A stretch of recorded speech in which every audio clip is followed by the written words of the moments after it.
الرحمن الرحیم۔ جھگڑا چھوڑ دینا۔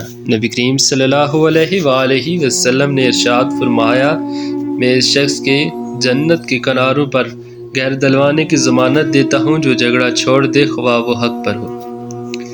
لوگوں کو بھلائی سکھانا۔ نبی کریم صلی اللہ علیہ وآلہ وسلم نے ارشاد فرمایا، اللہ تعالیٰ اور اس کے فرشتے اور آسمان اور زمین کی مخلوقات، یہاں تک کہ اپنے ہیلوں میں رہنے والی چونٹیوں اور یہاں تک کہ مچھلیوں اور ان لوگوں پر رحمت بھیجتے ہیں جو لوگوں کو بھلائی کی بات سکھاتے ہیں۔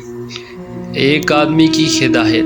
نبی کریم صلی اللہ علیہ وآلہ وسلم نے ارشاد فرمایا، اگر اللہ تعالیٰ تمہارے ذریعے ایک آدمی کو بھی ہدایت دے دے تو یہ تمہارے حق میں سرخ اونٹ سے بھی بہتر ہے۔ چھوٹوں پر شفقت۔ نبی کریم صلی اللہ علیہ وآلہ وسلم نے ارشاد فرمایا، وہ شخص ہم میں سے نہیں ہے جو ہمارے چھوٹوں پر رحم نہ کرے اور ہمارے بڑوں کی عزت نہ پہنچائے۔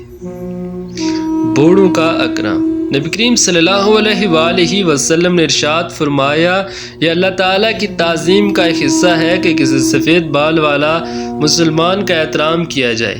اللہ تعالیٰ ہمیں ان احادیث پہ عمل کرنے کی توفیق عطا فرمائے۔